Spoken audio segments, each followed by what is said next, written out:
कैसे हो सब लोग। Unit number 4 chemical bonding and molecular structure का आज का जो 24 नंबर का हमारा सेशन है, हम इसमें कंटिन्यू हमारी जो बात थी 4.6.2 में other examples of sp3 sp2 and sp हाइब्रिडाइजेशंस में हमने लास्ट जो लेक्चर्स था उसमें हमने पूरा लेक्चर्स sp3 के बारे में बात की थी, जिसमें मैंने अमोनिया, वाटर, मीथेन का भी मैंने एग्जांपल्स कुछ तरह से समझाया था और मेन एग्जांपल्स था उसमें इथेन का।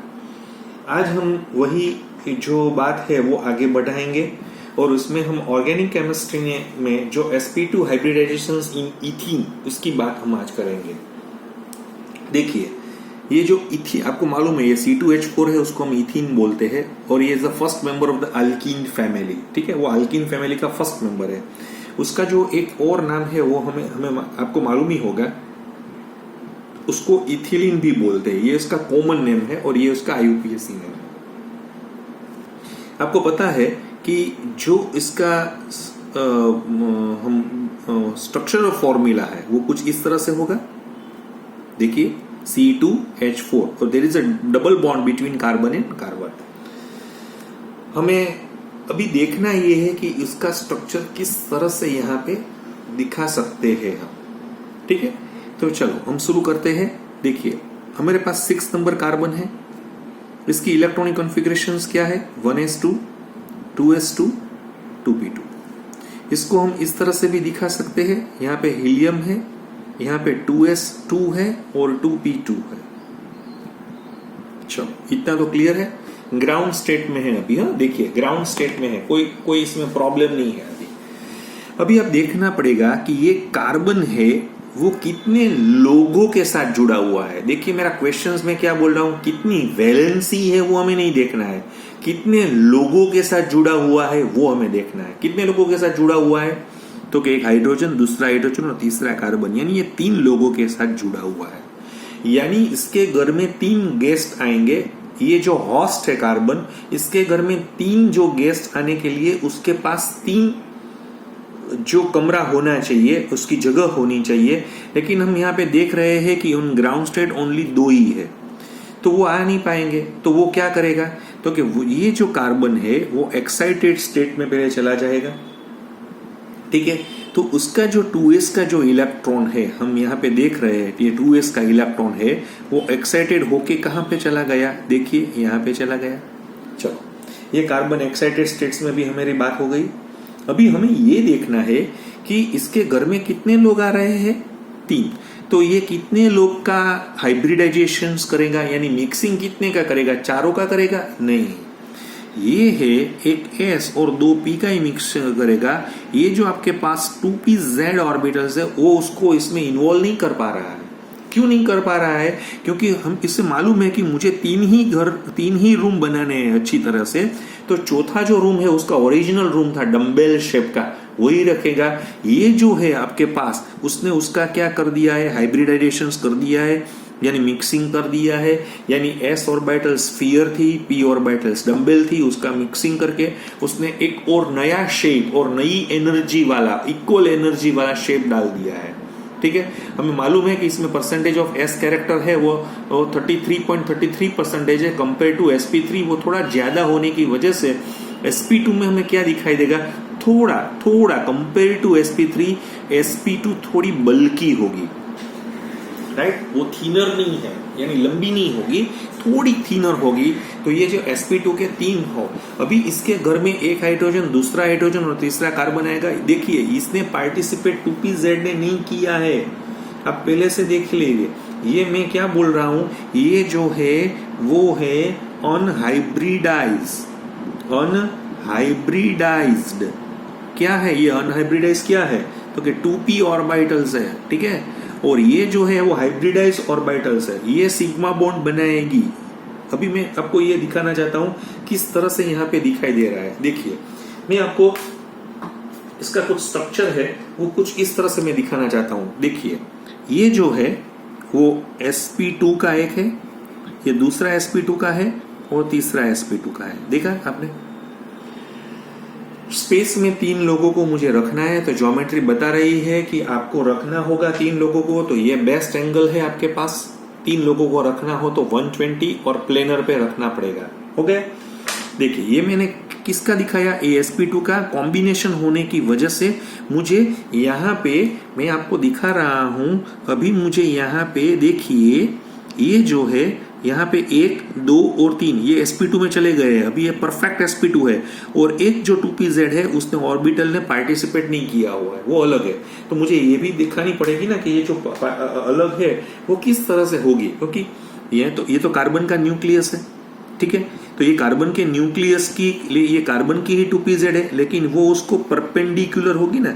देखिए मैं आपको इस तरह से दिखा रहा हूं, लेकिन मैं फिर से बोल रहा हूं, इसने पार्टिसिपेट नहीं किया हुआ है, आपको समझना पड़ेगा, ठीक है। चलो फाइन, ये तो आपको समझ में आ गया। फिर से मैं बोल रहा हूं, ये आप देख रहे हैं वो sp2 है, ये भी आप देख रहे हैं वो भी sp2 है, ये भी sp2 है, ठीक है। ये जो sp2 है और ये sp2 के बीच में 120 का बॉन्ड एंगल है, यानी ये दोनों के बीच में, देखिए ये दोनों के बीच में बॉन्ड एंगल मुझे क्या मिल रहा है, 120।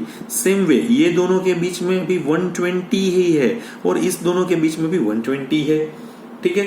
फिर मुझे ये दिखाना है कि इसमें जो p ऑर्बिटल्स यहाँ पे आपको दिखाई दे रही है, ये जो मैंने आपको दिखाई है वो p ऑर्बिटल है, वो लास्ट वाली है, उसमें भी एक इलेक्ट्रॉन यहाँ पे है, अपनी स्पिन लेके खड़ा हुआ है। सेम वे वो डंबल में इधर और होगा, यहाँ पे प्लस होगा, यहाँ पे माइनस होगा, यहाँ पे प्लस होगा, यहाँ पे माइनस होगा, कुछ भी हो सकता है। तो ये उसके परपेंडिकुलर आपको इस तरह से देखना पड़ेगा कि ये तो तीनों है वो प्लेन पे है और एक आपके सामने आ रही है। देखिए मैं आपको यहाँ पे दिखाना चाहता हूँ, देखिए ये किस तरह से आपको सामने दिखाई दे रही है ना, इस तरह से pz है, ठीक है फाइन। तो the 3 sp2 hybrid orbitals and the unhybridized p orbital at each carbon in ethylene। चलो इसका तो हो गया। अभी उसके घर में हाइड्रोजन भी आएगा, तो वो हाइड्रोजन भी मुझे दिखाना पड़ेगा कि देखिए मैं हाइड्रोजन इस तरह से दिखा पा रहा हूं कि यहाँ से जो हाइड्रोजन यहाँ पे आ रहा है, दूसरा हाइड्रोजन यहाँ पे आ रहा है, ठीक है। तो ये हाइड्रोजन यहाँ पे आ रहा है तो ये यहाँ पे ओवरलैपिंग करेगा, ये ने यहाँ पे ओवरलैपिंग किया हुआ है। देखिए ये हाइड्रोजन मॉलिक्यूल से, ये भी हाइड्रोजन मॉलिक्यूल से वो अपना एक एक इलेक्ट्रॉन लेके आएगा। तो ये जो कॉम्बिनेशन है वो क्या हो जाएगा, तो वो sp2 1s ओवरलैपिंग बोल सकते हैं, ठीक है। ये दोनों आप देखिए, यहाँ पे भी sp2 1s है और यहाँ पे भी sp2 1s है। उसने कौन सा बॉन्ड बनाया हुआ है, सिग्मा बॉन्ड बनाया हुआ है, क्योंकि ये सिंगल बॉन्ड है। तो इसकी बात तो हो गई, हमें पता चल गया, ठीक है। अभी सेम यही वाला दूसरे जगह देखिए, अभी हम ये कार्बन की बात करेंगे, ठीक है।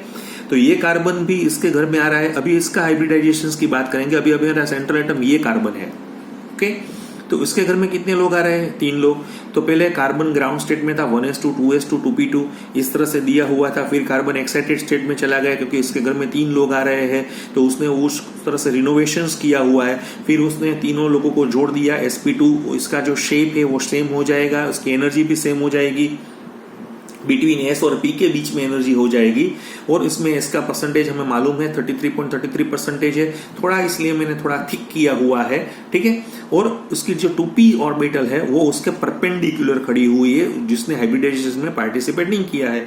तो मुझे ये भी दिखाना पड़ेगा ना, तो मैं कुछ इस तरह से दिखाऊंगा। फिर से देखिए ये जो है वो आ रहा है, ठीक है।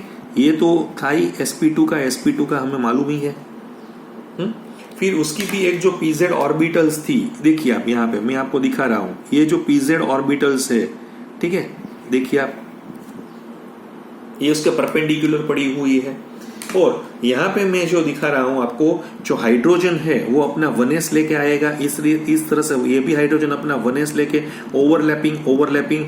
तो ये ओवरलैपिंग तो हमें मालूम है sp2 1s ओवरलैपिंग है, सिग्मा बॉन्ड की वजह से यहाँ पे हो पा रही है। लेकिन आप जो यहाँ पे देख रहे हैं, एक देखिए यहाँ पे भी एक ओवरलैपिंग हो रही है, बिल्कुल अच्छी तरह से ओवरलैपिंग हो रही है, और वो sp2 ओवरलैपिंग है।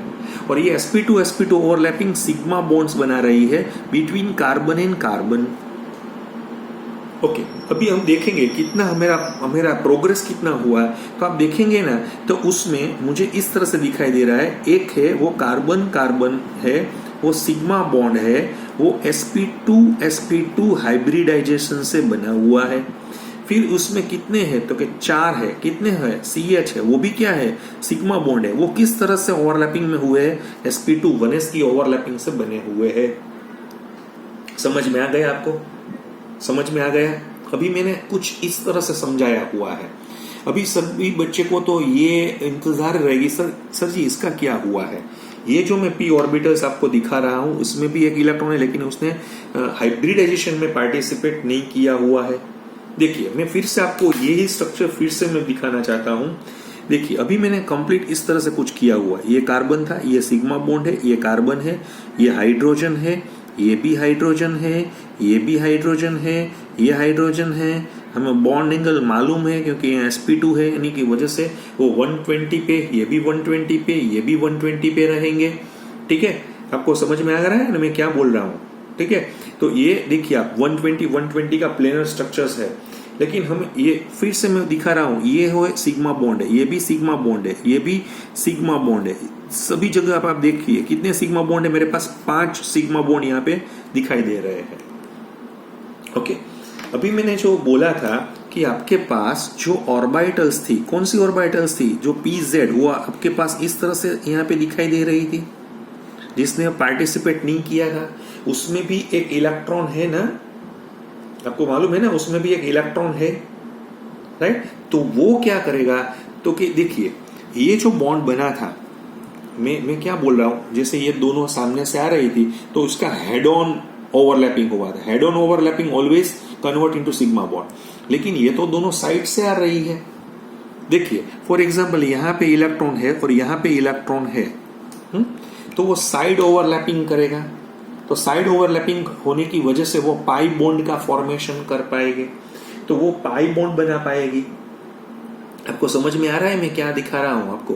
तो ये पाई बॉन्ड फॉर्मेशन हमें यहाँ पे दिखाई दे रहा है। फिर से मैं आपको बता रहा हूं, ये जो p ऑर्बिटल्स है और p ऑर्बिटल्स है उसके बीच में यहाँ और यहाँ दोनों में से कहीं जगह पे भी पाई बॉन्ड, लेकिन हमें तो पूरा सिलेंडर में दिखेगा, तो कहीं पे भी पाई बॉन्ड है वो यहाँ पे मुझे दिखाई दे पा रहा है। समझ में आ गया। मैं उसका आपको दो तरह से मैं आपको समझाना चाहता हूं। यानी सिग्मा बॉन्ड है ना सभी, वो आपके प्लेन में है, यही है, लेकिन जो पाई बॉन्ड है ना वो ऊपर नीचे, जैसे मैं आपको इस तरह से भी दिखा सकता हूं। देखिए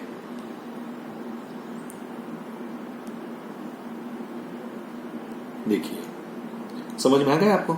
आप समझिए कि यहाँ पे कार्बन है, यहाँ पे कार्बन है और यहाँ पे भी कार्बन है। ये जो प्लेनर स्ट्रक्चर, मेरा जो हाथ का जो मेरा पाम में दिखा रहा हूं वो तो सिर्फ प्लेनर स्ट्रक्चर है, लेकिन ये जो 2pz है, 2pz एक आपके सामने आ रही है, जहां पे वो ढक्कन आपको दिखाई दे रहा है, इसकी कैप दिखाई दे रही है। देखिए समझिए क्या, सपोज कि यहाँ पे इलेक्ट्रॉन है तो वो यहाँ पे साइड ओवरलैपिंग करेंगे, तो साइड ओवरलैपिंग करने की वजह से वो यहाँ पे पाई बनाएंगे, या यहाँ पे भी हो सकता है जहां पे भी प्लस प्लस होगा तो वहां पाई बॉन्ड फॉर्मेशंस, बहुत सिमेट्रिक पाई बॉन्ड फॉर्मेशंस यहाँ पे वो कर पाएंगे। लेकिन ये जो बॉन्ड बना है ना वो ऊपर बना हुआ है, not on the plane but about the plane हुआ है। ठीक है, तो पाई बॉन्ड है वो हाइब्रिडाइजेशन में पार्टिसिपेट नहीं हुई है, क्योंकि उसने हाइब्रिडाइजेशन में पार्टिसिपेट ही नहीं किया हुआ है। यानी पाई बॉन्ड फॉर्मेशन है वो उसका हाइब्रिडाइजेशन से कोई रिश्ता नहीं है। ठीक है, हाइब्रिडाइजेशन होने के बाद ही पाई अपना ओवरलैपिंग कर पा रही है, और पाई का कोई शेप के साथ भी कोई जैसे बोल रहे डायरेक्ट कनेक्शन नहीं है। यानी जो ये प्लेनर शेप है वो planar shape due to sigma है, पाई तो उसके बाद बनी हुई है। अभी कई छात्रों को ये क्वेश्चंस होगा कि सर जी कौन सा बॉन्ड स्ट्रांग है। डेफिनेटली सिग्मा स्ट्रांग है, क्योंकि हेड ऑन ओवरलैपिंग होने की वजह से दोनों न्यूक्लियस के बीच में इलेक्ट्रॉन डेंसिटी बहुत ज्यादा है। यहाँ पे क्या हुआ है, देखिए ये जो है दोनों यहाँ, जैसे मेरा जो यहाँ पे अंगूठा है, मेरा जो ये थंब है वो न्यूक्लियस है, और देखिए ये ओवरलैपिंग हुआ है तो ये अबव प्लेन हुआ है, यानी इसका जो डिस्टेंस है ना वो न्यूक्लियस से थोड़ा दूर है। यानी ये जो इलेक्ट्रॉन का जो क्लाउड यहाँ पे आपको दिखाई दे रहा है, यहाँ पे आपको क्लाउड दिखाई दे रहा है, या पीछे नीचे वाला दिखाई दे रहा है, तो वो थोड़ा दूर है। दूर होने की वजह से इफेक्टिव न्यूक्लियर चार्ज का उसके ऊपर अट्रैक्शन कम होने की वजह से वो इजीली ब्रेक हो जाएगा। यानी पाई बॉन्ड है ना वो वीक बॉन्ड है, यानी आप जब भी इथिलीन में प्रोसेस करेंगे तो पहले पाई बॉन्ड में उसको ब्रेक होगा, यानी पाई बॉन्ड का फॉर्मेशन जो हुआ है वो ब्रेक होने के, क्योंकि वो वीक बॉन्ड है। यानी हमने 10th स्टैंडर्ड में पढ़ा हुआ था कि अल्कीन है ना वो एडिशन रिएक्शंस दे पा रहा है। क्यों? क्योंकि उसमें अंदर जगह है, वो वीक बॉन्ड में ब्रेक करके अंदर में चला जा सकता हूं, लेकिन वही जो प्रोसेस थी वो मैं इथेन में नहीं कर पाऊंगा क्योंकि इसमें पाई बॉन्ड है ही नहीं। ठीक है, ये पाई बॉन्ड नहीं, सभी सिग्मा बॉन्ड ही है, तो ये तो सब्स्टिट्यूशन रिएक्शन नहीं दे पाएगा, वो एडिशन रिएक्शंस नहीं दे पाएगा। तो ये जो मैंने आपको दिखाया था, फिर से मैं अपनी तरह से फुल आपको ट्राई करके मैं समझा रहा हूं। देखिए, ये आप देखिए, अच्छी तरह से देखिए, समझ में आ रहा है आपको?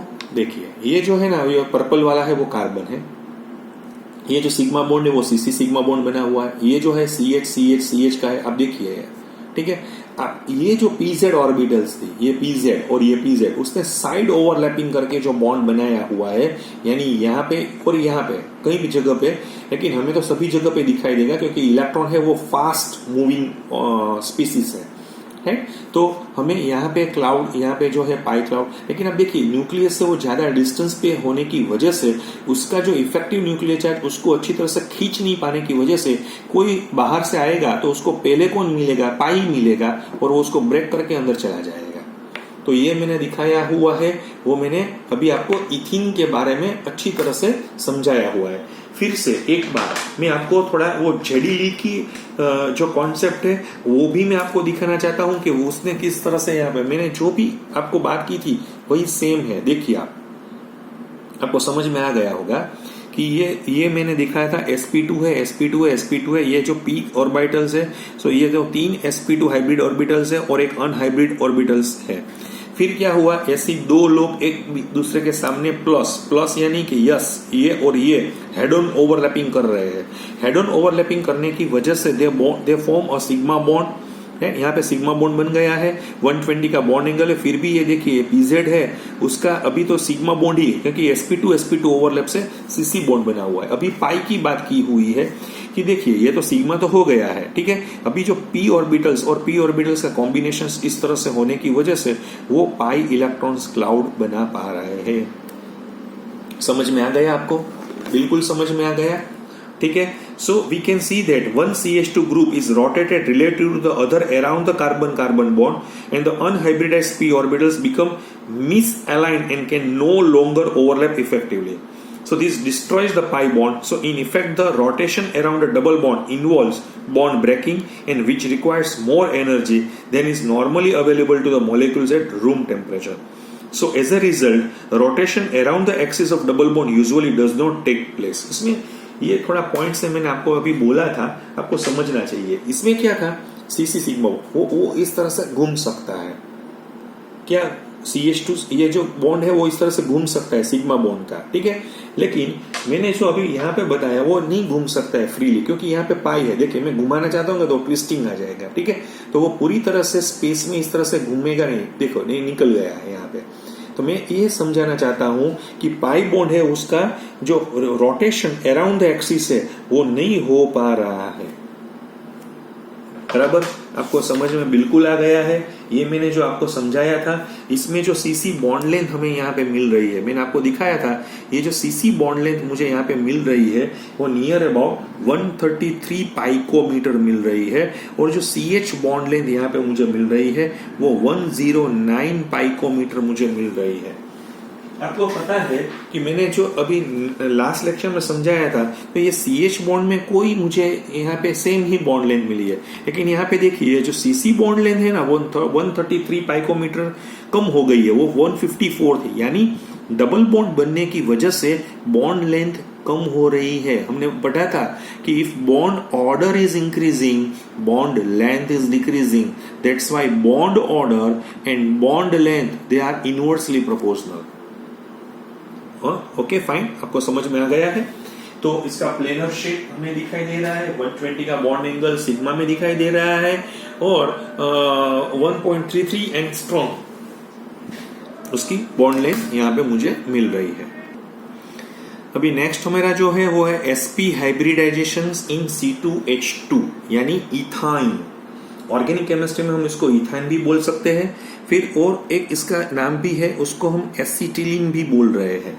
आपने पढ़ा होगा वो ऑक्सी एसिटिलीन फ्लेम जो वेल्डिंग के लिए यूज हो रही है, ठीक है। तो उसका पेट नेम है एसिटिलीन, इसका IUPAC नेम है वो है इथाइन। वो गैस फॉर्मेशन में होता है, it's a fuel for welding torches. Okay, तो आपको ये क्लियर हो गया है, ठीक है।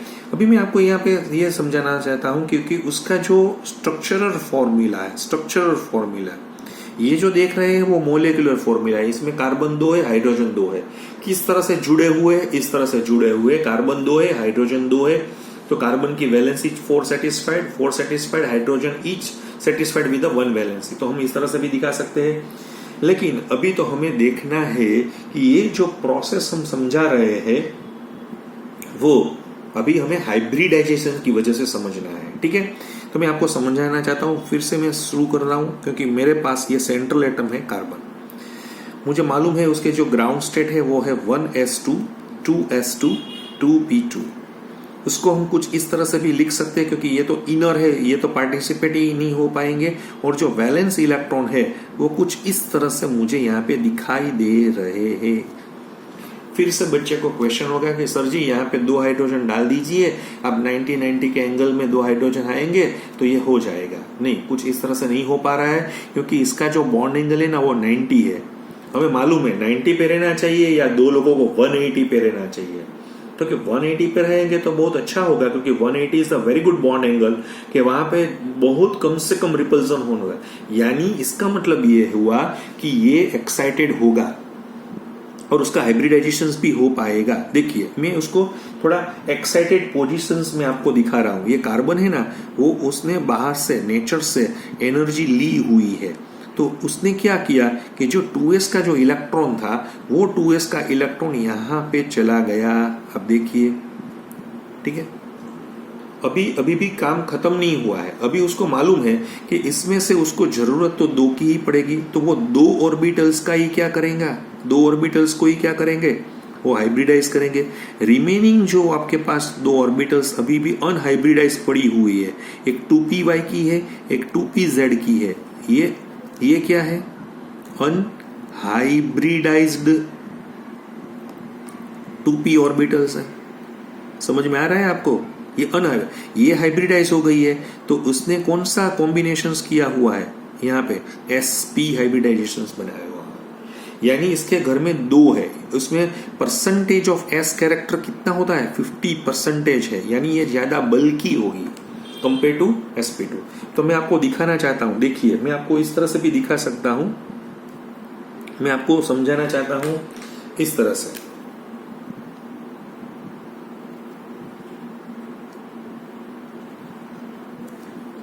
ये एक sp है, ये दूसरा sp है। समझ में आ गया, मैंने अभी आपको यहाँ पे जो दिखा रहा हूं sp है। और 2 हाइब्रिड ऑर्बिटल्स एक दूसरे के साथ किस तरह से जुड़ेंगी, तो क्या एक दूसरे के साथ 180 एंगल पे ही रहेंगी क्योंकि वहां पे रिपल्सन बिल्कुल कम हो पा रहा है। अभी क्या हुआ, तो अभी सर जी ये जो 2py वाला था, ये जो 2py वाला मैं बता रहा हूं, वो तो उसके बिल्कुल ऊपर और नीचे अनहाइब्रिडाइज होने की वजह से रह पा रहा है। और दूसरी है वो 2pz है। मैं कुछ इसको इस तरह से दिखाना चाहता हूं। आपको ये देखना पड़ेगा कि ऑन प्लेन, यानी आप यहाँ पे ये जो पेज पे देख रहे हैं वो sp है, एक आपके ऊपर आ रहा है, ठीक है, और एक उसके 90 डिग्री पे चला जा रहा है। आपको मालूम होगा क्या हुआ, फिर से ये यहाँ पे है, एक आपके सामने, एक यहाँ पे चला जा रहा है। ओके फाइन, जैसे हम ऑरेंज इस तरह से ही रखेंगे, एक ब्लैक, और ये जो ग्रीन है वो यहाँ से यहाँ होके चला जा रहा है। ये जो दोनों कलर मैंने दिखाए थे, ऑरेंज और ग्रीन, ये अनहाइब्रिडाइज है और ये हाइब्रिडाइज है। ओके, अभी दूसरा क्या होगा कि इसके घर में कौन आएगा, तो क्या अभी 1s आएगा, यहाँ कॉम्बिनेशंस करेगा। तो ये जो कॉम्बिनेशंस हम देख रहे हैं, ये हाइड्रोजन का 1s आ रहा है, तो ये sp1s हाइब्रिडाइजेशन हम कह सकते हैं। ये सिग्मा बॉन्ड बना रहे हैं, sp1s हाइब्रिडाइजेशन हम उसको बोलेंगे। और नियर अबाउट इसकी है ना वो 106 पाइकोमीटर की बॉन्ड लेंथ मुझे यहाँ पे मिल रही है, थोड़ी कम हो रही है, 109 थी वो 106 पे चली गई है, ठीक है। ओके, अभी दूसरा जो कार्बन होगा, फिर से अभी तो ये कार्बन का चला गया, अभी ये कार्बन का सेम ही केस आएगा, ठीक है। तो उसका भी मुझे इस तरह से ही दिखाना पड़ेगा। देखिए ये 1 1.2। ठीक, ये जो आप दिख रहे हैं यहाँ पे ओवरलैपिंग, वो sp का ओवरलैपिंग हो रहा है, सिग्मा बॉन्ड में चला जा रहा है, बेस्ट सिग्मा बॉन्ड यहाँ पे बना रहा है। और यहाँ पे जो आपको बॉन्ड लेंथ मिलेगी वो नियर अबाउट 120 पाइकोमीटर मिलेगी, यानी 1.20 एंगस्ट्रॉम, ये बिल्कुल कम हो रही है। और फिर यहाँ पे भी वो हाइड्रोजन है वो अपना 1s लेके आएगा, तो ये जो कॉम्बिनेशन है सेम वे sp1s वो भी सिग्मा बॉन्ड बनाएगा, इसका भी 106 पाइकोमीटर है। ओके, लेकिन इस तरह से जिस तरह से हमने यहाँ पे देखा था, तो ये जो ऑर्बिटल्स है उसका भी ये 2py होगा ना, तो उसका भी ये 2pz होगा ना। ठीक है, अभी ये मैंने पूरा पिक्चर्स आपको यहाँ पे दिखा दिया है। समझ में आ रहा है आपको मैं क्या दिखा रहा हूं आपको? बराबर है। अभी क्या होगा, ये सिग्मा का तो प्रॉब्लम बिल्कुल खत्म हो गया है। देखिए, मैं फिर से आपको एक फिगर फिर से मैं ड्रॉ करके दिखाता हूं कि मेरे पास C था, यहाँ पे भी C है, यहाँ पे H है, यहाँ पे H है, ये सिग्मा बॉन्ड है, ये भी सिग्मा है, ये सिग्मा है, ये sp से बना हुआ है, ये sp1s से बना हुआ है, 180 के एंगल पे है, लीनियर तरीके से है। फिर क्या हुआ, तो कि फिर तो हमें मालूम ही है, क्योंकि सर जी ये जो थी उसकी एक ऑर्बिटल जैसे जिसको हम सपोज के 2py बोल रहे हैं, और दूसरी जो हमारे पास थी वो थी 2pz, जिसको हम कुछ इस तरह से दिखा पा रहे हैं, क्योंकि आपको ये तरह के देखना है कि ये ऊपर आपके सामने आ रही है। ठीक है, ये आपके सामने आ रही है, इस तरह से भी आ सकती है ना। तो वो क्या करेगी, तो वो ऊपर ओवरलैपिंग करेगी, यानी दो ओवरलैपिंग होगा, 2py का और 2pz का ओवरलैपिंग होगा। तो यहाँ पे बिल्कुल पाई इलेक्ट्रॉन क्लाउड आपको यहाँ पे दिखाई दे रहे हैं। आपको समझ में आ रहा है? इसमें 2 पाई बॉन्ड है और एक सिग्मा बॉन्ड है। जो सिग्मा बॉन्ड पहले हमने बनाया हुआ था, वो जो सिग्मा बॉन्ड हमने बनाया है वो किस तरह से बनाया हुआ है आपको मालूम पड़ गया? ठीक है, अभी फिर से मैं आपको ये जो फिगर है, फिर से मैं आपको जेडी ली की जो फिगर है उससे बनाना चाहता हूं। आपको बहुत अच्छी तरह से उसने 3 डायमेंशनल फिगर्स यहाँ पे डाली हुई है। अब देखिए, ये समझ में आ गया होगा आपको। देखिए, ये जो पर्पल कलर है वो sp का हाइब्रिडाइजेशन उसने यहाँ पे दिया हुआ है, और ये यहाँ पे हाइड्रोजन से वो cc सिग्मा बॉन्ड बना रही है, ये भी cc सिग्मा बॉन्ड, ये z एक्सिस मैंने यहाँ पे कुछ डाली हुई है, यानी हमारी बॉन्ड एक्सिस पे ये सिग्मा है, दूसरा यहाँ पे सिग्मा है और तीसरा यहाँ पे सिग्मा है। ठीक है, ये जो y एक्सिस हमें दिखा रहा है वो py की है, और x एक्सिस है वो px की है। सेम वे ये py है और px है। ठीक, क्लियर? अच्छा, दूसरा क्या हुआ कि अभी चलो सिग्मा तो बन गया हमारा, अभी ये जो py और px का जो हमारा है तो वो किस तरह से जुड़ेगी। तो py और px दोनों पाई, यहाँ पे भी पाई बॉन्ड हो सकता है और pz में भी पाई बॉन्ड हो सकता है। तो यहाँ पे 2 lobes of the pi bonds का मुझे यहाँ पे ओवरलैपिंग मिलेगा, और दो लोब्स का एक पाई बॉन्ड है और 2 लोब्स का अदर पाई बॉन्ड है, यानी पूरी तरह से आसपास यहाँ पे पाई बॉन्ड यहाँ पे बनेगा। इसका मतलब ये हुआ कि ये दोनों कार्बन के बीच में क्या हो रहा है, 1 sigma and 2 pi bonds are present. समझ में आ रहा है आपको? फिर से मैं आपको दिखा रहा हूं, ये जो है आप देख रहे हैं, इसमें ये जो शेप में आपको दिखा रहा हूं वो लीनियर शेप में चला जा रहा है। ये इसका शेप क्या है, तो क्या इसका शेप है लीनियर। बॉन्ड एंगल क्या है, 180 है। वो किसके, अभी जो पाई बॉन्ड का फॉर्मेशन है, यानी जो C triple bond C, H और H हम दिखा पा रहे हैं, इसमें से कितने सिग्मा है, तो क्या 3 सिग्मा बॉन्ड है सर जी, और 2 पाई बॉन्ड है। लेकिन ये 2 कार्बन के बीच में 1 सिग्मा और 2 पाई होने की वजह से ये थोड़ा, क्योंकि ये पाई बॉन्ड भी अपनी तरफ से थोड़ा खींच रहा है, सिग्मा तो खींचे गए, यानी इसकी बॉन्ड लेंथ 120 पाइकोमीटर हो गई है। पहले कितनी थी, हमें 133 थी, उसके पहले कितनी थी, 154 थी। समझ में आ गया? cc सिंगल बॉन्ड में 154 से वो कम होके 133 डबल बॉन्ड में, और फिर कम होके ट्रिपल बॉन्ड में कितनी हो गई है, तो क्या 120 पाइकोमीटर्स पे चला गया। यानी ये जो बॉन्ड लेंथ है वो थोड़ी कम हो गई है, यानी बॉन्ड थोड़ा पावरफुल हो गया है। अभी उसको मुझे तोड़ने के लिए, उसको ब्रेक करने के लिए मुझे ज्यादा एनर्जी की जरूरत पड़ेगी तीनों बॉन्ड को तोड़ने के लिए। ठीक है, लेकिन ये फिर भी एडिशन रिएक्शन ही दे पाएगा, क्योंकि there is a presence of pi bonds, इसमें पाई बॉन्ड की प्रेजेंस है, उस वजह से मैं आपको यहाँ पे समझा रहा हूँ। तो आपको बिल्कुल समझ में आ गया होगा कि यहाँ पे हम कहीं लोग px, py और pz का जो लेबल दिखा रहे हैं वो अपनी कन्वीनियंस से दिखा रहे हैं, अदरवाइज तो वो सभी लोग इक्विवेलेंट ही है, ऑल आर इक्विवेलेंट। फिर भी मैं आपको z एक्सिस इसलिए दिखा रहा हूँ, px और py, ताकि आपको समझ में यहाँ पे आ जाए कि किस तरह से हमें यहाँ पे इकाई में डालना है। तो ये जो है मेरा यह पॉइंट हम यहाँ पे खत्म करेंगे। अभी होमवर्क की बात आएगी तो होमवर्क में आपको ये 4.6.2 में ये जो दोनों पॉइंट्स है आपको SP2 और SP का वो आपको होमवर्क में करना पड़ेगा। आप एक बार अच्छी तरह से समझ लीजिए, फिर भी कोई दिक्कत हो तो मुझे आप व्हाट्सएप में अपना मैसेज दे सकते हैं। मैं बार बार बोल रहा हूँ, आप जो भी बच्चे हैं जो आप अभी तक आपने सब्सक्राइब नहीं किया है तो फिर से आप सब्सक्राइब कर दीजिए, ताकि मैं फ्यूचर में ये जो अभी पब्लिक वीडियो है वो मैं प्राइवेट में चला जाऊंगा। तो आप सब्सक्राइब हो गए तो आपको ये मिल सकता है, अदरवाइज आपको उसकी लिंक मेरे पास से लेनी पड़ेगी। तो कितनी वीडियोस की आप लिंक लेंगे मेरे पास से, इसलिए आप अपनी तरह से अच्छी तरह से सब्सक्राइब कर लीजिए। Thank you very much.